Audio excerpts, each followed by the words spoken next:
कहानी अपमान का उत्तर। एक समय की बात है जब गौतमा बुद्ध अपने शिष्यों के साथ एक नगर में पहुंचे।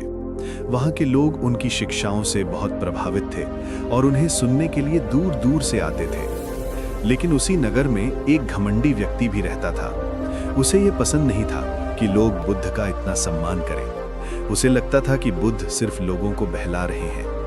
एक दिन उसने ठान लिया कि वो सबके सामने बुद्ध का अपमान करेगा। जब बुद्ध अपने शिष्यों के साथ उपदेश दे रहे थे, तभी वो व्यक्ति वहां आया और ऊंची आवाज में बोलने लगा, तुम लोग इनकी बातों में क्यों आते हो? ये सब बेकार की बातें हैं। वो बुद्ध के पास गया और बिना सोचे समझे उन पर थूक दिया।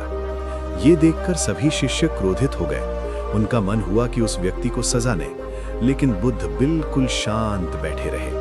उन्होंने अपने वस्त्र से चेहरा साफ किया और उस व्यक्ति की ओर देखकर सिर्फ इतना कहा, क्या तुम कुछ और कहना चाहते हो? ये सुनकर वो व्यक्ति चौंक गया। उसे उम्मीद थी कि बुद्ध गुस्सा करेंगे, लेकिन यहाँ तो कुछ और ही हो रहा था।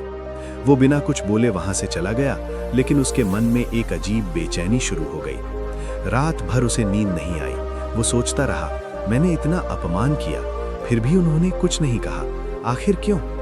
अगले दिन वो फिर से बुद्ध के पास गया। इस बार उसका चेहरा बदला हुआ था।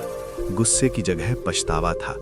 वो उनके सामने झुक गया और बोला, मुझे माफ कर दीजिए, मैंने बहुत बड़ी गलती की है। बुद्ध ने शांत स्वर में कहा, जिस व्यक्ति ने कल अपमान किया था वो अब यहाँ नहीं है, और जिसे अपमान किया गया था वो भी अब नहीं है। सब कुछ बदल चुका है। वो व्यक्ति समझ नहीं पाया और बोला, मैं वही हूँ और आप भी वही हैं। बुद्ध मुस्कुराए और बोले, नदी का पानी हर पल बदलता रहता है, लेकिन हम उसे वही नदी कहते हैं। ठीक वैसे ही हर क्षण हम बदलते रहते हैं। अगर तुम बदल गए हो तो पुरानी गलती को पकड़कर क्यों बैठे हो? ये सुनते ही उस व्यक्ति की आंखों में आंसू आ गए। बुद्ध ने आगे कहा, अगर तुम अपनी गलती को समझ चुके हो तो उसे छोड़ दो। पछतावा तभी सार्थक है जब वो तुम्हें बदल दे। उस दिन के बाद वो व्यक्ति पूरी तरह बदल गया। वो पहले घमंडी और क्रोधी था, लेकिन अब विनम्र और शांत हो गया। लोग जो पहले उससे दूर रहते थे, अब उसके पास आने लगे। उसका जीवन बदल गया, सिर्फ इसलिए क्योंकि उसने अपने अहंकार को छोड़ दिया और सच्चाई को स्वीकार कर लिया। डॉन्टी सीख मॉरल: अपमान का जवाब अपमान से नहीं, बल्कि शांति और समझ से देना चाहिए। जब हम अपने अहंकार को छोड़ देते हैं, तभी सच्ची शांति मिलती है।